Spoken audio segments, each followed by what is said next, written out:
कमरे में आ जाएगा, कोई बुला लेगा, बना के दे। कहीं ना कहीं से प्रकृति व्यवस्था कर दी। जरा विचार करो, माँ के गर्भ में थे तो कौन सी फैक्ट्री लगी थी, कौन सी रसोई में जाते थे, हैं? जिसने अंदर व्यवस्था कर दी, वहां भी तो बच्चा जीवित रहता कि नहीं रहता? तो बिना खाए कोई रह सकता है कि बिना पिए? तो वहां देखो कितनी सुंदर व्यवस्था है। गर्भ में भी माँ के द्वारा आप्यायनी नाम की नाड़ी से बच्चे का पोषण होता है कि नहीं होता है?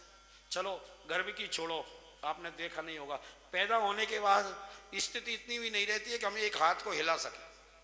जब पैदा होते हैं माँ ने जैसा सुला दिया वैसे ही पड़े रहते हैं कि नहीं? बोलो, उलट पलट नहीं हो सकते। इस हाथ को यूं नहीं कर सकते हैं, फिर वो वहां भोजन कैसे मिलता है? तब भी तो होता ही है नहीं। तो जब उस समय दिया, इतना दिया, तो आज नहीं देगा क्या? लेकिन क्या करें, सब्र नहीं है। नहीं है तो भगवान कहते हैं चल फिर अब तू अपने हिसाब से जी ले। तो महाराज वो बाबा जी का वर्णन आया है श्री कृष्ण महाराज का कि वो गाय आ गई वहां पे, जंगल की चरती हुई उनके सामने स्वतः। देखो प्रकृति का खेल। गाय आई, गुफा के सामने खड़ी हो गई, और खड़ी होते ही क्या हुआ, उसके चारों थनों में से दूध अपने आप बहने लगा, स्वतः ही बह गया। बाबा समझ गए कि प्रकृति को, परमात्मा को, प्रकृति को मेरी भूख देखी नहीं गई। मैं तो सहन कर गया पर प्रकृति सहन नहीं कर पाई। बाबा ने ले जाके अपना पात्र उसके थनों के नीचे रख दिया, लबालब भगोनी भर गई और गाय जो है अपने जंगल चली गई। बाबा ने उठा के अपना दूध। तो ये है महाराज प्रकृति का खेल। हमने खुद भी जीवन में खूब आजमाया हुआ है, फार्मूला है। पर वो होता कब है? जब थोड़ी परीक्षा होती है। थोड़ा आप परीक्षा देंगे। आप कहेंगे महाराज ये परीक्षा क्यों लेते हैं भगवान भक्तों की? जैसे बाबा को 3 दिन क्यों नहीं दिया, पहले ही दिन दे देते? ये भी तो दिमाग में प्रश्न आ सकता है कि नहीं आ सकता? कि 3 दिन भूखा क्यों रखा, पहले ही दिन दे देते? परीक्षा क्यों लेते हैं? तो देखो भाई, परीक्षा इसीलिए लेते हैं कि अगर परीक्षा नहीं लेंगे तो ये पता कैसे चलेगा कि इन्होंने पढ़ाई की है।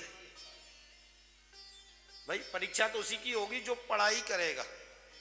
जिस बच्चे ने एडमिशन ले लिया क्लास में, उनकी परीक्षा होती है कि सबकी होती है? बोलो। जो पढ़ाई नहीं कर, एडमिशन नहीं है, इधर उधर घूम रहे हैं, आवारागर्दी कर रहे हैं, उनकी भी परीक्षा होती है कि एडमिशन वालों की होती है? बताइए, उन्हीं की होती है ना। एडमिशन लिया है और पढ़ाई की है। अब भैया एडमिशन ले लिया, 12 महीना पढ़ाई की, अब परीक्षा दो। तो इसी प्रकार परमात्मा हमारी आपकी परीक्षा क्यों नहीं लेता है?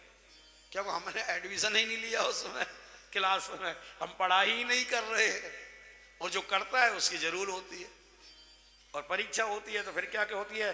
परीक्षा में कोई पास हो जाते हैं, कोई फेल हो जाते हैं। वो वहीं पढ़े रहते हैं उसी क्लास में। और जो पास हो जाते हैं वो आगे कक्षा में, अर्थात हमारी साधना ज्यों ज्यों आप परिपक्व होते जाएगी, आप पढ़ते जाओगे, आगे क्लास में परमात्मा भेजता चला जाएगा।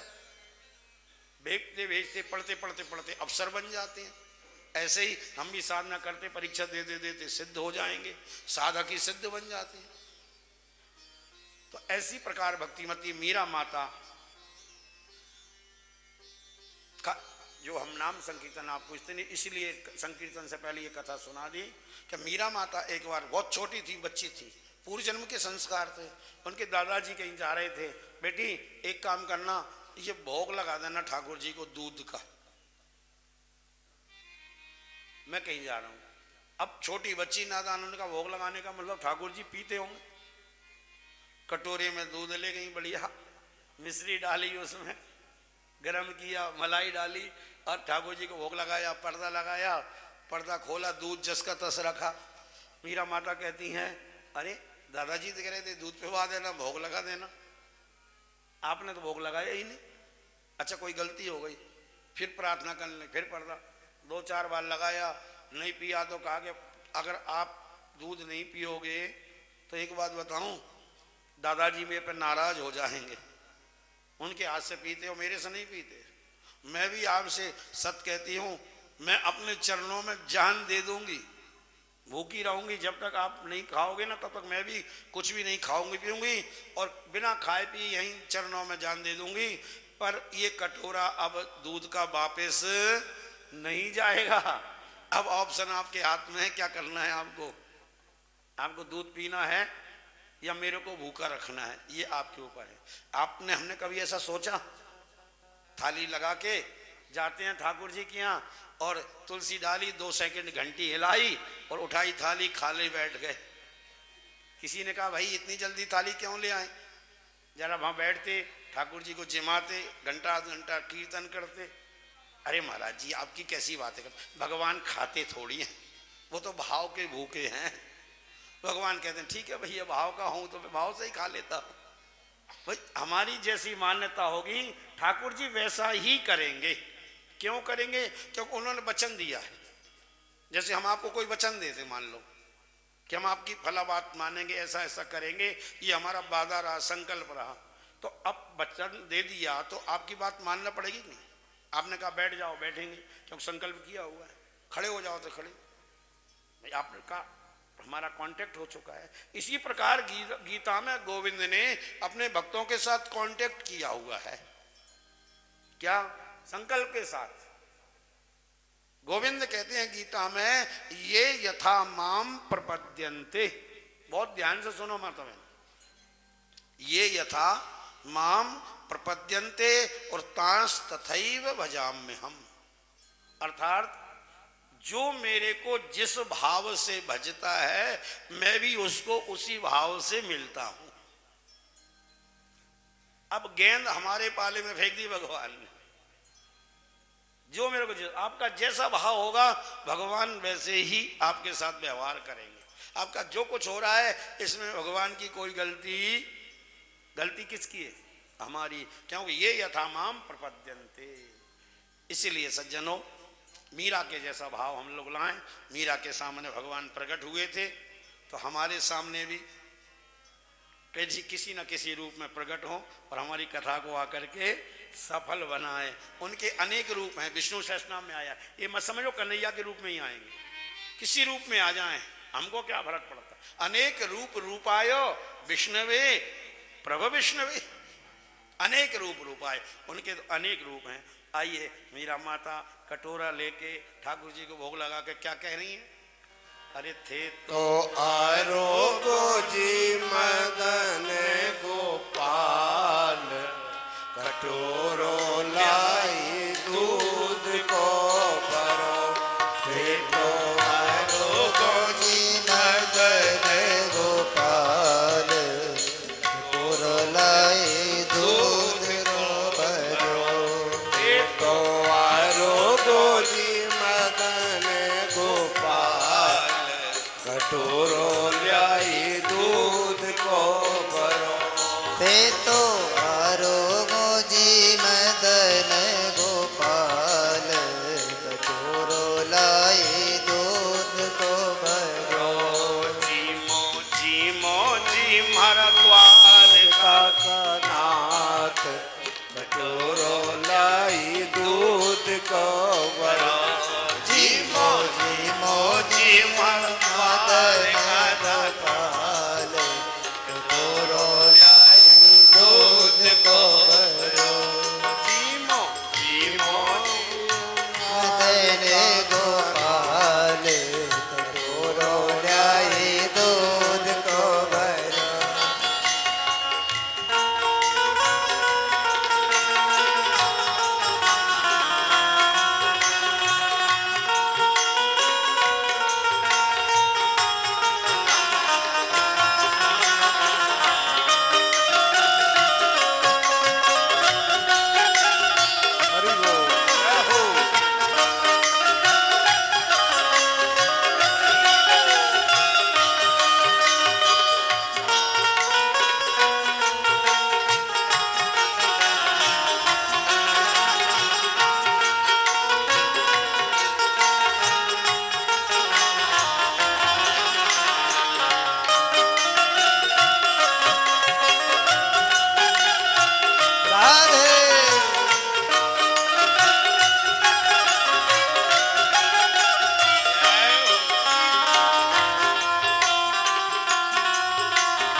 तो हारो गोजे मदन गोपाल कटोरो लाई दूध रो भरो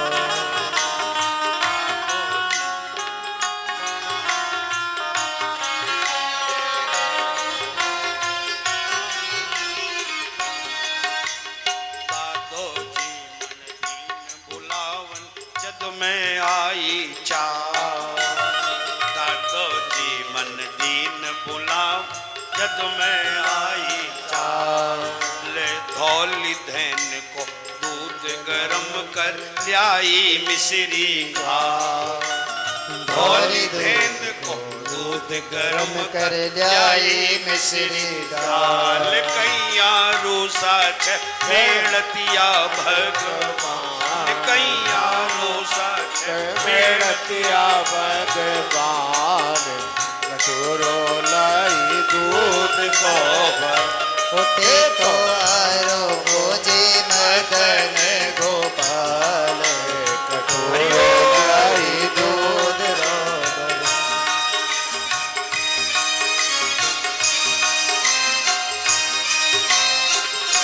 हरि बोल।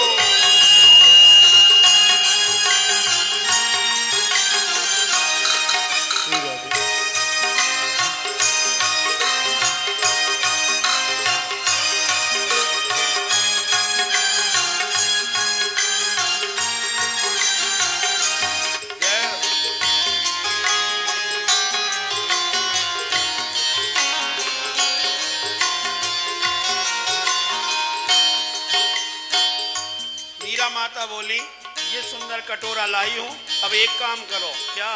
श्याम बिहारी दूध अरोगो साची बात बता। श्याम बिहारी दूध अरोगो साची बात बताओ। बिना पिलाए दूध कटोरो पाछे ना ले जाओ बिना पिलाए दूध कटोरो पाछे ना ले जाओ। देसु देसु हाँ चरना में तेरी त्याग। देसु देसु है चरना में तेरी जान कटोरो लाई दूध को होते तो आरो गोजी मदन गोपाल कटोरो लाई दूध रो जी मन द्वार का नाथ कटोरो लाई दूध को जयपुर में ही बहुत कम लोग जानते होंगे, अद्भुत महात्मा थे श्री कृष्ण पयोहारी बाबा। नाम सुना है क्या आपने? सुना है ना? और वो ऐसे बाबा थे, गलताजी में रहते थे। आप कभी नहीं गए हो ना, तो अब गलता जाएं तो उनकी गुफा जरूर देखना, ऊपर गुफा बनी हुई। तो वो ऐसे बाबा थे महाराज, भक्तमाल में उनका चरित्र आता है कि वो सिर्फ गाय का दूध ही पीते थे। नाम तो था कृष्णदास महाराज, पर उनके नाम के आगे पयोहारी क्यों जुड़ा? पय बोलते हैं संस्कृत में दूध को। दूध को क्या कहते हैं? पय। और पयोहारी मतलब दूध का ही आहार लेने वाले हैं, इसलिए क्या हो गए?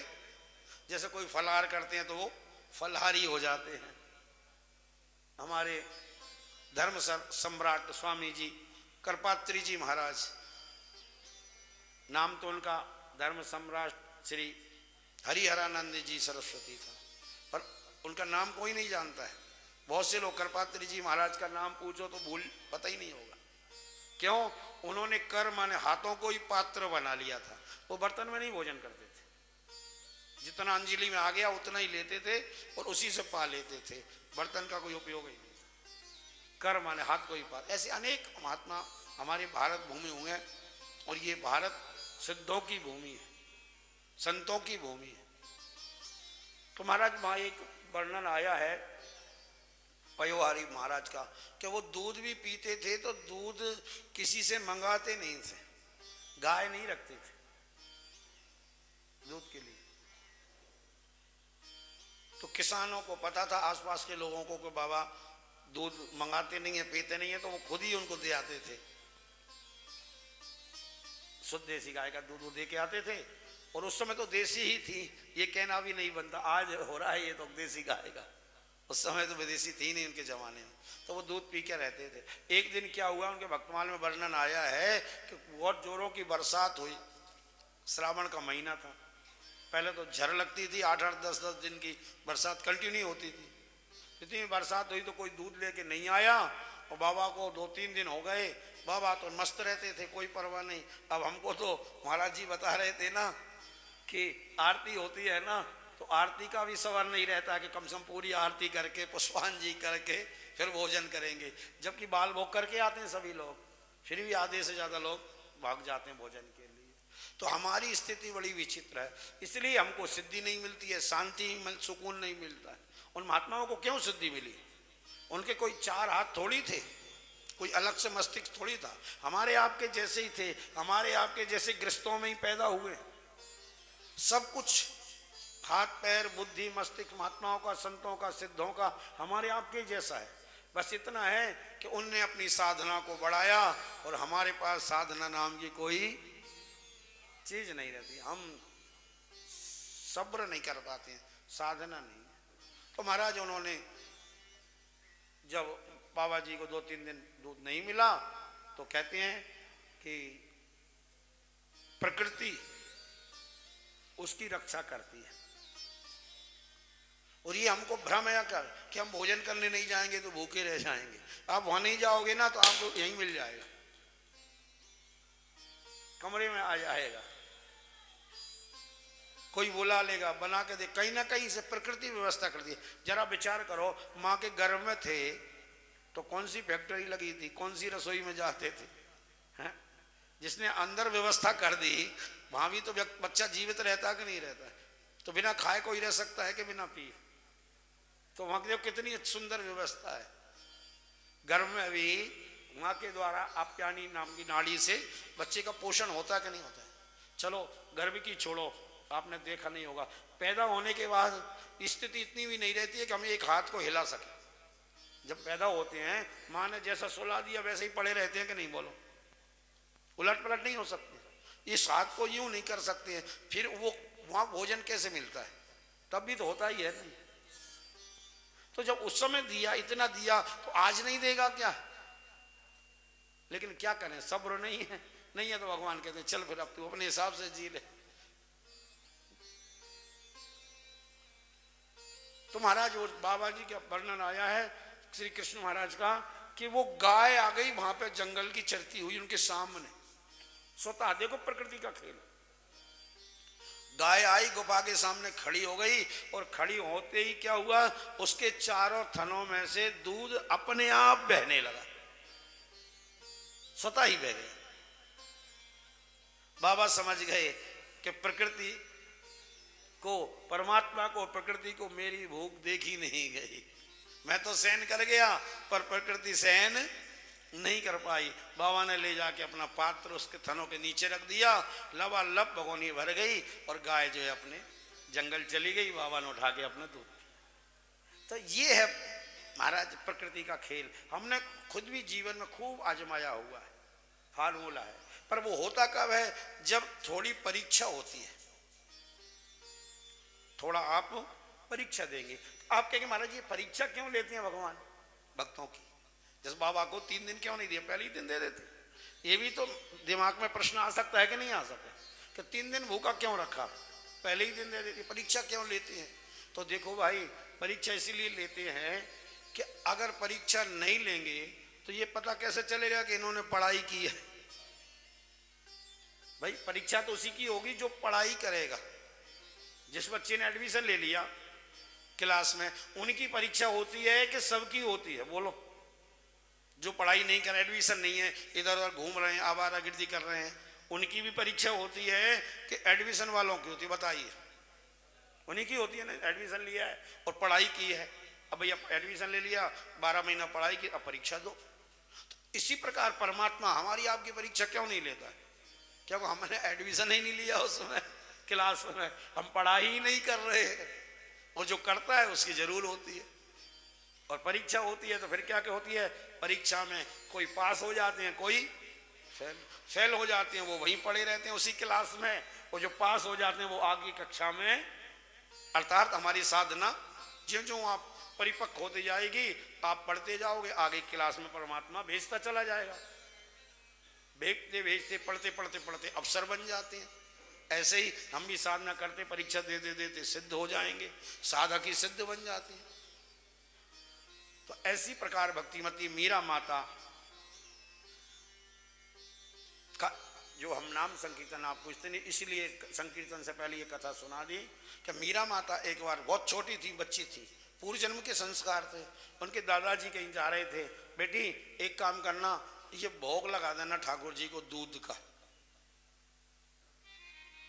मैं कहीं जा रहा हूं। अब छोटी बच्ची नादान, उनका भोग लगाने का मतलब ठाकुर जी पीते होंगे।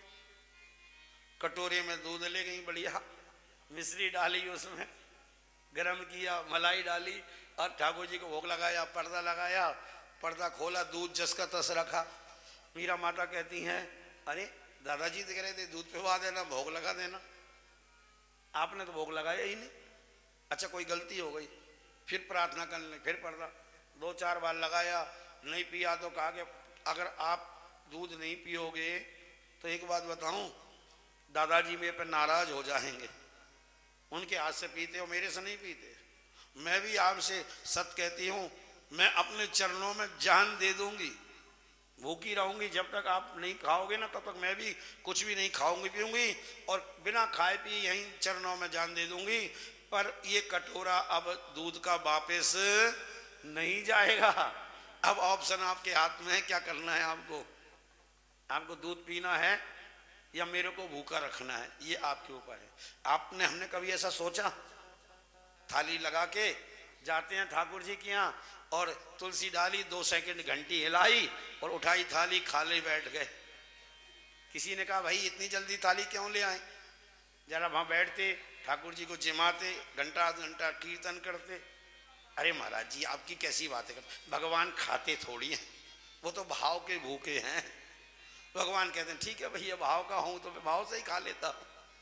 भाई हमारी जैसी मान्यता होगी, ठाकुर जी वैसा ही करेंगे। क्यों करेंगे? क्योंकि उन्होंने वचन दिया है। जैसे हम आपको कोई वचन देते, मान लो कि हम आपकी फला बात मानेंगे, ऐसा ऐसा करेंगे, ये हमारा वादा रहा, संकल्प रहा, तो अब वचन दे दिया तो आपकी बात मानना पड़ेगी नहीं।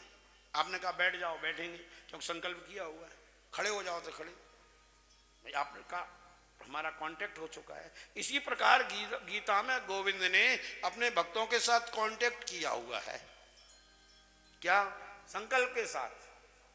माम प्रपद्यन्ते, बहुत ध्यान से सुनो मतलब, ये यथा माम प्रपद्यन्ते और तांस तथैव भजाम्य हम, अर्थात जो मेरे को जिस भाव से भजता है मैं भी उसको उसी भाव से मिलता हूं।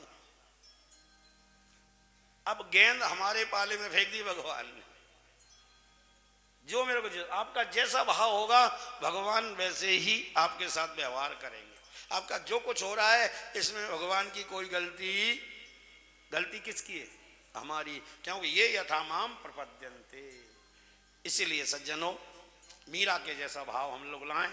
मीरा के सामने भगवान प्रकट हुए थे, तो हमारे सामने भी किसी न किसी रूप में प्रकट हो और हमारी कथा को आकर के सफल बनाए। उनके अनेक रूप हैं। विष्णु सहस्रनाम में आया, ये मत समझो कन्हैया के रूप में ही आएंगे, किसी रूप में आ जाएं, हमको क्या फर्क पड़ता। अनेक रूप रूपाय विष्णवे प्रभु विष्णवे, अनेक रूप रूपाय, उनके तो अनेक रूप हैं। आइए, मीरा माता कटोरा लेके ठाकुर जी को भोग लगा के क्या कह रही हैं? अरे थे तो आरोगो जी मदन गोपाल, कटोरो लाई दूध को भरो। थे तो आरोगो जी मदन गोपाल, कटोरो लाई दूध को भरो। थे तो आरोगो जी मदन गोपाल, कटोरो लाई दूध को भरो। ते तो आरोगो जी मदन गोपाल, कटोरो लाई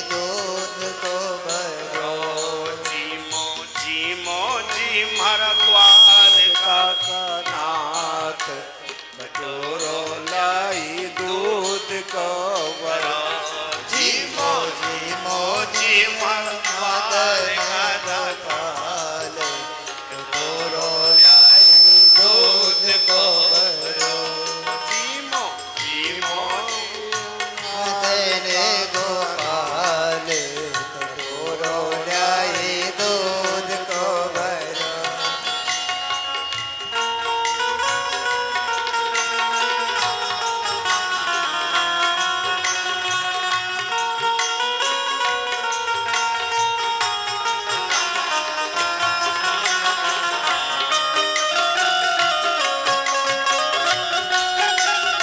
हरि बोल जय हो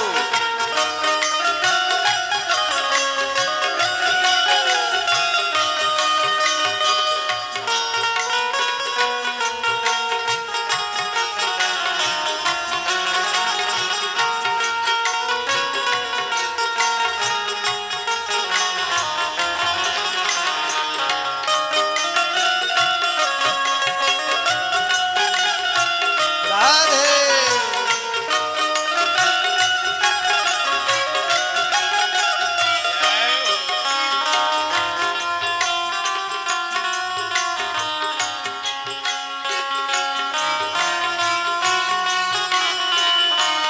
हे तो आरोगो जे मदन गोपाल डोरो लाई दूध रो भरो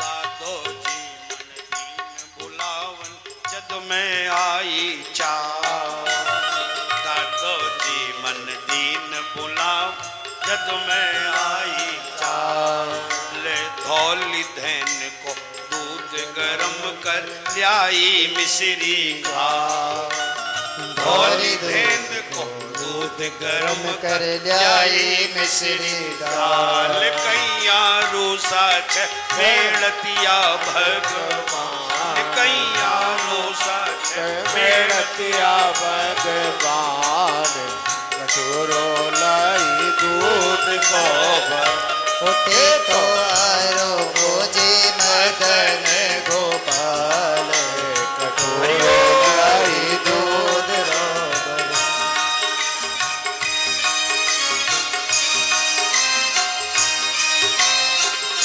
हरि बोल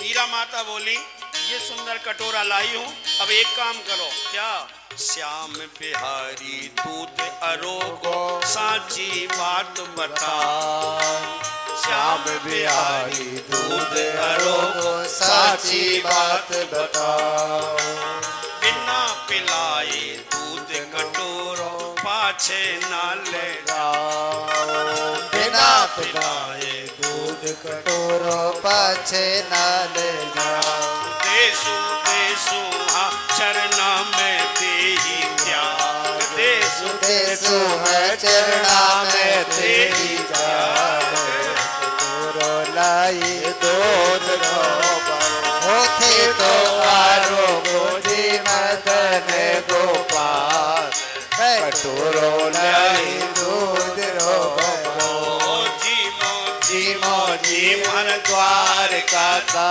नाथ कटोरो लाई दूध को भरो ओ जी सुनकर मंद मंद मुस्काए डरिया श्याम करुणान सुनकर मंद मंद मुस्काए गट गट दूध पीवन ने लागा द्वारका गट गट दूध पीने लगा द्वारका रोना महाराज गोविंद मुस्कुराने लगे गटगट दूध पीने लगे। किसी ने कहा क्यों पी रहे हैं दूध? मूर्ति कभी दूध पीती है क्या? हाँ पीती है। आप सबने भी पिलाया होगा शंकर जी को, है ना? मूर्ति दूध भी पीती है, प्रत्यक्ष पीते हैं। क्यों पीते हैं, क्या कारण है? तो कवि लिखते हैं बहुत सुंदर, इसलिए पीते हैं। क्यों? अरे हरि राखे छे निज भक्तारी लाज, राखे छे निज भक्तारी लाज, मोची मोची मोची निराधार करो दूध रो, मोची मोची मोची मारा द्वार कर कपूरो लाई दूध रो, कपूरो लाई दूध रो, कपूरो लाई दूध रो।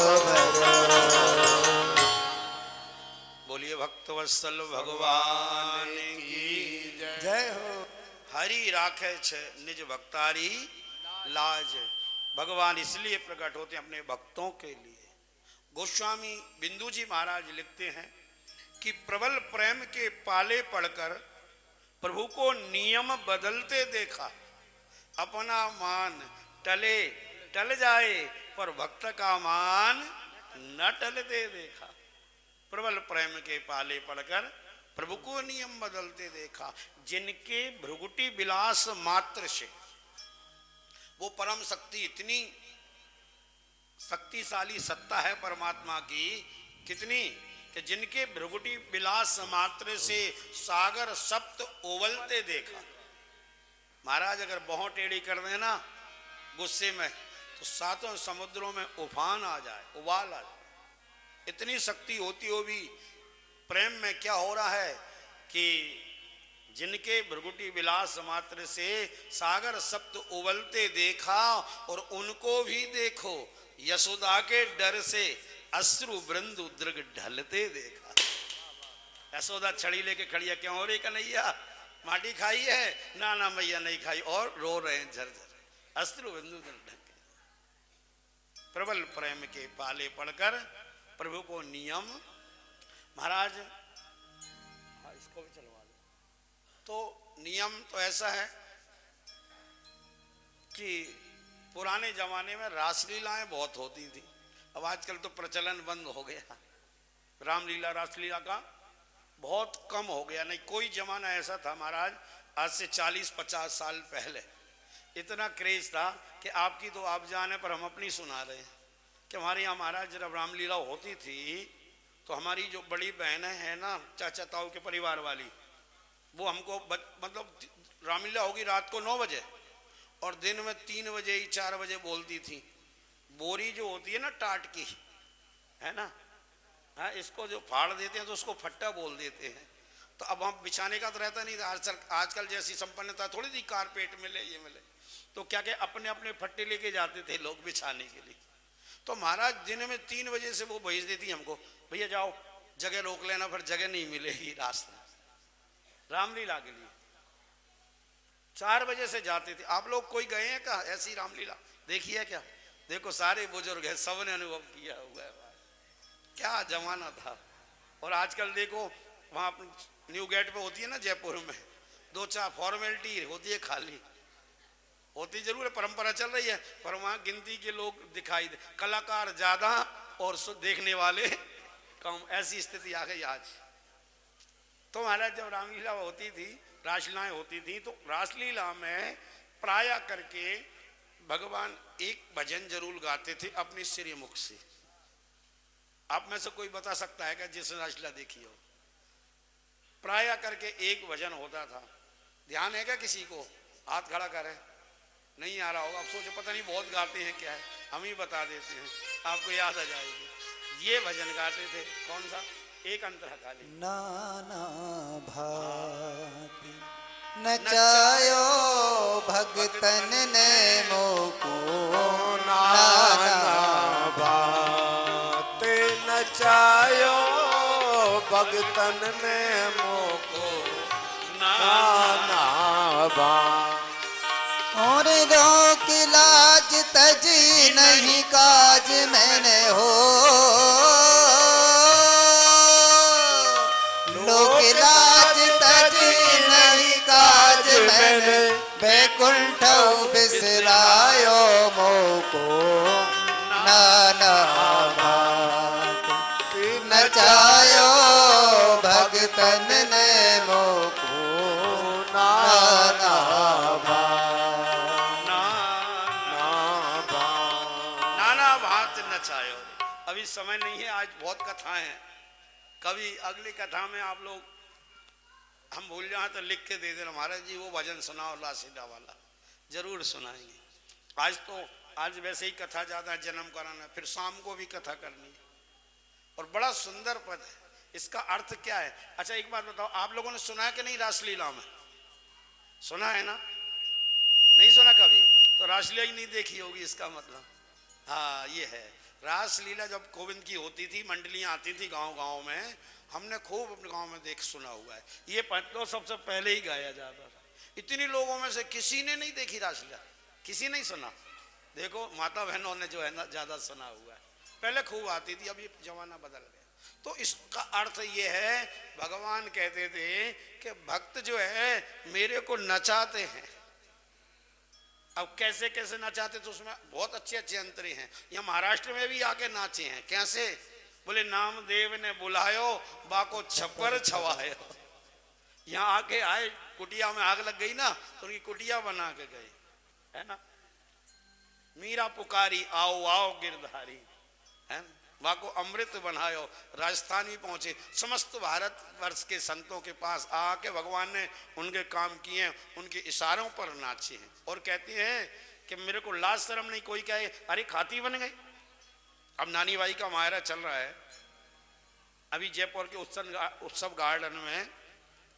आप लोग कोई देखना चाहें तो आज तो देख नहीं सकते हम लोग, क्योंकि शाम को कथा है। कल लास्ट का मायरा देखना, हम आपको लिंक भेज देंगे यूट्यूब चैनल पर। नीति पथ नाम से एक चैनल है हमारी बिटिया का, उस पर लाइव आ रहा है। कल हम रात को पूरा देखे मायरा, तो वहां भी वही बात आई। कौन सी? कि नहीं लोक लाज नहीं है भगवान को। विश्वकर्मा जी को कहा भगवान, आधी रात को जगाया विश्वकर्मा जी, प्रभु आप हाँ थोड़ा आपका औजार देना, वो आरी वारी और जो है हथौड़ा बसूला जो होते। क्या बात है? बोले हमारी एक भक्त की गाड़ी टूट गई है और उसको जल्दी पहुंचना है जाननगर में, गाड़ी ठीक करेंगे। सरकार आप क्यों करेंगे, दास को आगे दो, हमारा तो काम ही है विश्वकर्मा, हम तो इसी में पैदे हुए कारीगर। बोले ना, और किसी का होता तो आपको आदेश देते, मेरे भक्त की गाड़ी तो मैं ही ठीक करूंगा, आप क्यों करोगे, हम क्यों नहीं कर सकते। और इसलिए कि देखो किसी माँ के बच्चे पे परेशानी आ जाए तो माँ ये कहेगी क्या कि जाओ तुम जाओ मेरे बच्चे को उठाओ गोदी में, गिर गया हो मान लो बच्चा भी किसी का पड़ जाए, तो खुद दौड़ेगी उठाने के लिए, एक दूसरों को बोलेगी? बताओ, हैं? खुद ही दौड़ेगी ना, खुद थोड़ी कहेगी भाई मैं बैठी हूं जाओ जाओ मेरे बच्चे को लेके आओ उठाओ। भगवान बोले मैं अपने भक्तों का लालन पालन, भक्तों की व्यवस्था मैं खुद करता हूं, मैं किसी को आदेश नहीं देता हूं भक्तों के लिए। गीता जी में लिखा है महाराज, अनन्यास चिंत्यन्तो माम, श्रीमद् भगवत गीता का वचन है। अनन्यास चिंत्यन्तो माम ये जनः पर्युपासते तेषाम नित्याभियुक्तानाम योगक्षेमम वहाम्यहम्। मैं उनका एक क्षेम भजन करता हूँ। क्यों करते हो? क्योंकि मैं उनको भक्त नहीं मानता, मैं उनको अपना बच्चा ही समझता हूँ। रामचरितमानस में आया, करऊं सदा तिनकी रखवारी और जिमी बालक राखें महतारी। जैसे माँ अपने बच्चे को रखती है, इसीलिए विश्वकर्मा जी अब तो जल्दी से औजार दो और मैं तो जा रहा हूँ। पर भगवान भी बड़े कौतुकी हैं, आग तो गए औजार लेके खातिरों भेष धारण करके, पर नरसिंह जी से क्या बोले, ये नहीं कि गाड़ी ठीक करने आया हूँ, बोले मैं भी अंजार जाना चाहता हूँ, गाड़ी में अगर जगह हो तो मेरे को बिठा लो। नरसिंह जी बोले पहले कौन सी कमी है, 16 साधु तो पहले ही बैठे हैं, और दूसरी बात एक बात और है क्या, मेरी गाड़ी में बैठ तो जाओगे पर पहुंचने की कोई गारंटी क्यों? बोले कद आगे से टूटती है कद पीछे से, कभी बैल बिगड़ जाते हैं गिर जाते हैं, ऐसे ही मरना सन बैल टूटी फूटी गाड़ी, इसमें बिठाने की गारंटी है, पहुंचाने की नहीं है। तो भगवान बोले पहुंचाने की गारंटी हमारी है। बोले क्यों? इस गाड़ी को हम ठीक कर देंगे। कैसे कर दोगे? बोले हम तो जन्म रे खाती हैं। है? नाम क्या है? बोले नाम हमारा कृष्णा। वो कृष्ण नहीं द्वारका वाले, तो बोले हम तो खाती कृष्णा है।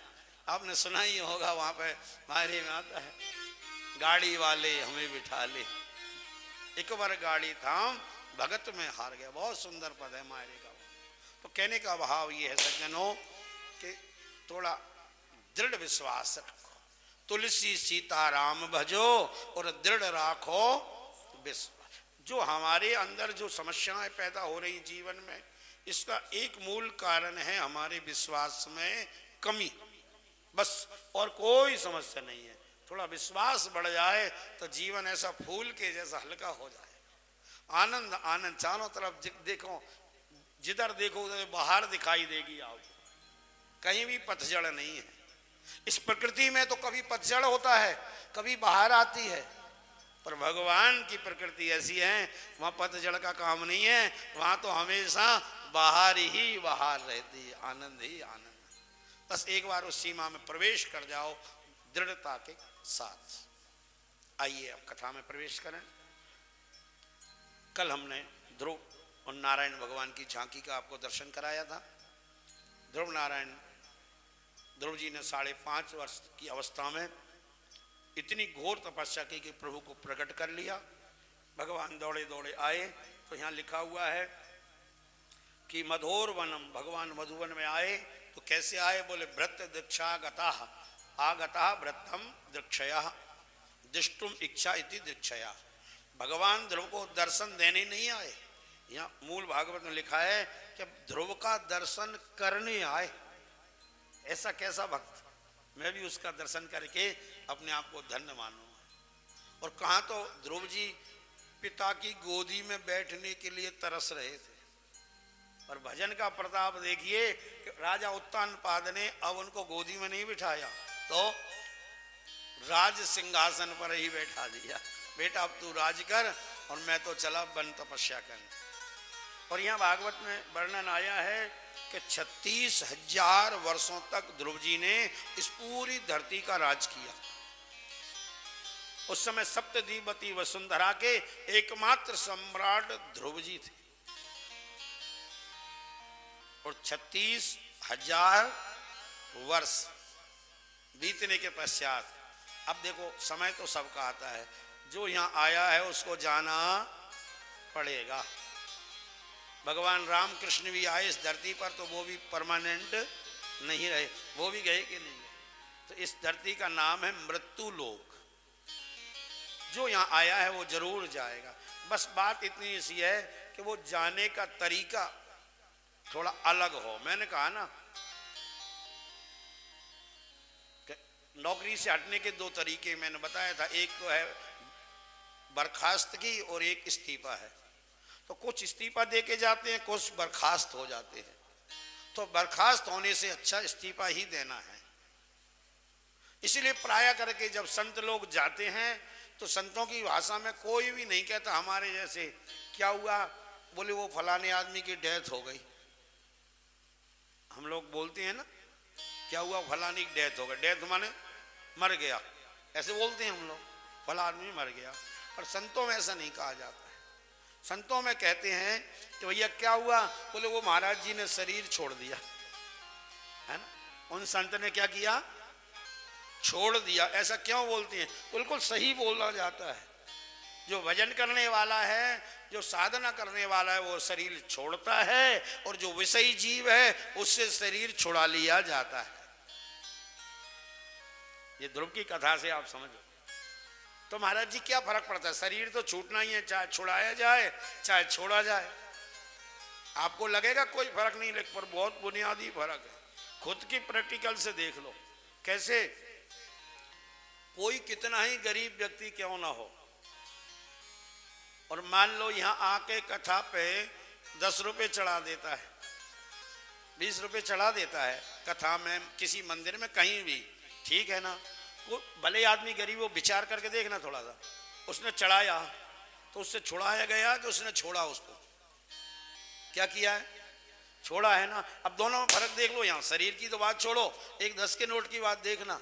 उसने छोड़ा, अब छोड़ने के बाद उसको तकलीफ होती है क्या कि हाय राम मैं इतना गरीब था, मैं लुट गया, बर्बाद हो गया, मैं 10 रुपये छोड़ आया, वहां 10 चढ़ा दिए।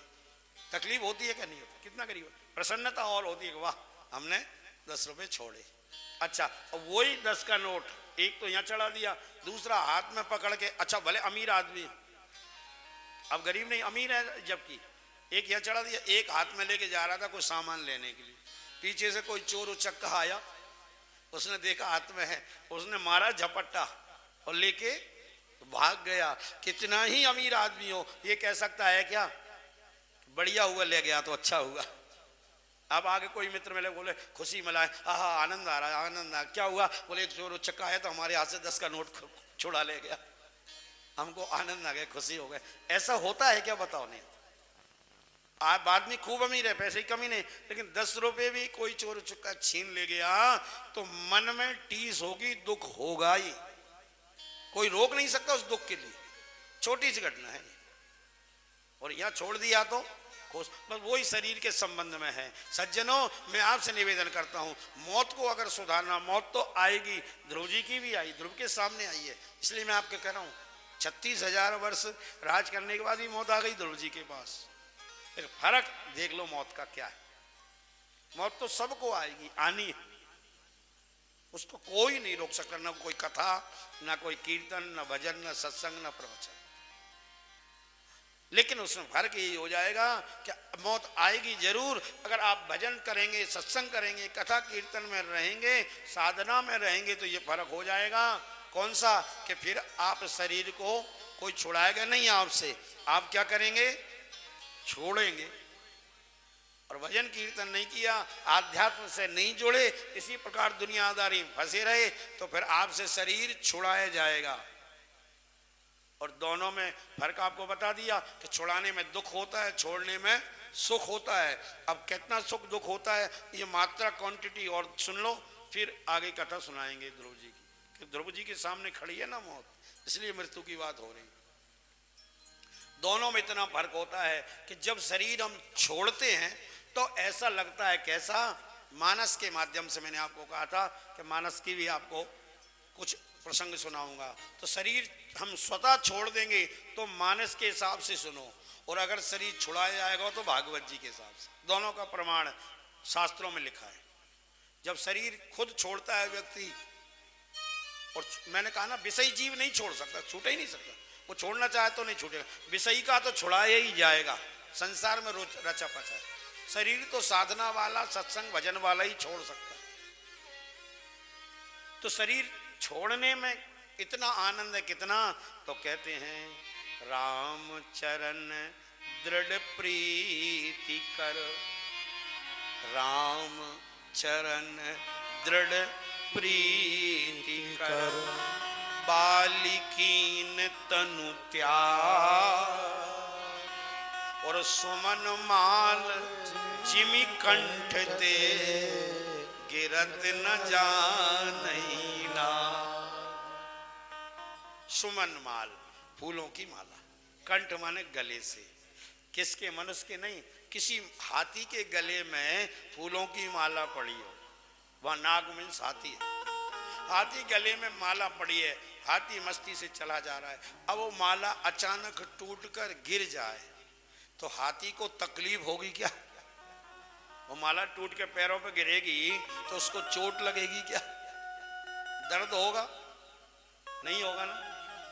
अरे आप तो दर्द की चोट की बात कर रहे हो महाराज, हाथी को तो पता भी नहीं चलेगा कि माला कब गिरी और कहां गिरी, इतना बड़ा शरीर एहसास नहीं होगा। ठीक वैसे ही अगर आप इसी तरह सत्संग में लगे रहे, आध्यात्म के मार्ग से जुड़े रहे, तो सत्य मानना, जब आप शरीर छोड़ोगे तो रंच मात्र का भी तकलीफ पता ही नहीं चलेगा, कब हंसते हंसते इस दुनिया से हम जाएंगे।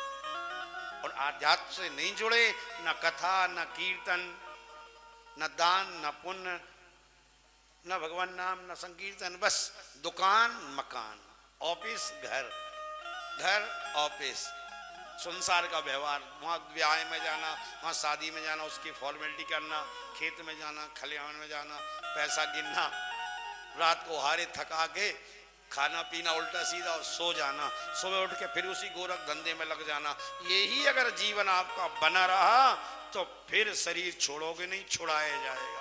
फिर यहाँ भागवत में लिखा हुआ है, अभी भागवत जी का प्रसंग सुनो। भागवत में लिखा है कि जो विषय संसार में रचे पचे रहते हैं, आध्यात्म से बिल्कुल नहीं जुड़ते हैं, उनसे शरीर छुड़ाते हैं तो इस समय इतना कष्ट होता है कि 1000 बिच्छुओं ने एक साथ ही डंक मार दिया। एक बिच्छू डंक मारे तो कितना कष्ट होता है, और यहाँ 1000 बिच्छुओं का लिखा हुआ। और दूसरी जगह गरुड़ पुराण में लिखा है कि जैसे कोई जीते जी आपकी ये चमड़ी को उधेड़े, जैसे आलू छीलती है ना माता बहन छिलनी से, ऐसे ही छिलनी लेके इस चमड़ी को ऐसे ऐसे छीला जाए आलू की तरह, लौकी घिया की तरह। तो वो चमड़ी जब जीते जी जिंदे में छीली जाएगी तो कितना कष्ट होगा बोलो। उतना ही कष्ट मरने पर विषयी जीव को होता है। जीते जी गरम सलाके लेके लोहे की सरिये को गर्म कर लिया जाए और फिर जिंदे मनुष्य में ही उसमें छेद किए जाए, जहां तक उसको सरिया शरीर में छुपाया जाए। क्या मेरी गाड़ी में बैठ तो जाओगे पर पहुंचने की कोई गारंटी क्यों? बोले कद आगे से टूटती है कद पीछे से, कभी बैल बिगड़ जाते हैं गिर जाते हैं, ऐसे ही मरना सन बैल टूटी फूटी गाड़ी, इसमें बिठाने की गारंटी है, पहुंचाने की नहीं है। तो भगवान बोले पहुंचाने की गारंटी हमारी है। बोले क्यों? इस गाड़ी को हम ठीक कर देंगे। कैसे कर दोगे? बोले हम तो जन्म रे खाती हैं। है? नाम क्या है? बोले नाम हमारा कृष्णा। वो कृष्ण ही द्वारका वाले तो बोले हम तो खाती कृष्णा है। आपने सुना ही होगा वहां पे मायरे में आता है, गाड़ी वाले हमें बिठा ले, एक बार गाड़ी थाम भगत में हार गया। बहुत सुंदर पद है मायरे का। तो कहने का भाव ये है सज्जनों कि थोड़ा दृढ़ विश्वास रखो, तुलसी सीताराम भजो और दृढ़ राखो विश्वास। जो हमारे अंदर जो समस्याएं पैदा हो रही जीवन में, इसका एक मूल कारण है हमारे विश्वास में कमी, बस, और कोई समस्या नहीं है। थोड़ा विश्वास बढ़ जाए तो जीवन ऐसा फूल के जैसा हल्का हो जाए। आनंद आनंद चारों तरफ देखो, जिधर देखो उधर बाहर दिखाई देगी आपको, कहीं भी पतझड़ नहीं है। इस प्रकृति में तो कभी पतझड़ होता है, कभी बाहर आती है, पर भगवान की प्रकृति ऐसी है वहां पतझड़ का काम नहीं है, वहां तो हमेशा बाहर ही बाहर रहती है, आनंद ही आनंद। बस एक बार उस सीमा में प्रवेश कर जाओ दृढ़ता के साथ। आइए अब कथा में प्रवेश करें। कल हमने ध्रुव और नारायण भगवान की झांकी का आपको दर्शन कराया था। ध्रुव जी ने 5.5 वर्ष की अवस्था में इतनी घोर तपस्या की कि प्रभु को प्रकट कर लिया। भगवान दौड़े दौड़े आए तो यहाँ लिखा हुआ है कि मधोर वनम, भगवान मधुवन में आए। तो कैसे आए? बोले व्रत दीक्षा गता आगता व्रतम दीक्षया दृष्टुम इच्छा इति दीक्षया। भगवान ध्रुव को दर्शन देने नहीं आए, यहाँ मूल भागवत में लिखा है कि ध्रुव का दर्शन करने आए।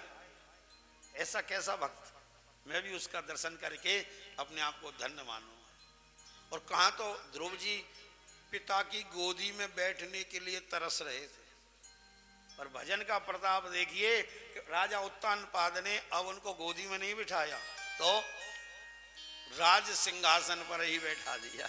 बेटा अब तू राज कर और मैं तो चला वन तपस्या करने। और यहाँ भागवत में वर्णन आया है कि 36,000 वर्षों तक ध्रुव जी ने इस पूरी धरती का राज किया। उस समय सप्तद्वीपति वसुंधरा के एकमात्र सम्राट ध्रुव जी थे। और 36,000 वर्ष बीतने के पश्चात अब देखो समय तो सबका आता है, जो यहाँ आया है उसको जाना पड़ेगा। भगवान राम कृष्ण भी आए इस धरती पर, तो वो भी परमानेंट नहीं रहे, वो भी गए कि नहीं गए। तो इस धरती का नाम है मृत्यु लोक। जो यहाँ आया है वो जरूर जाएगा।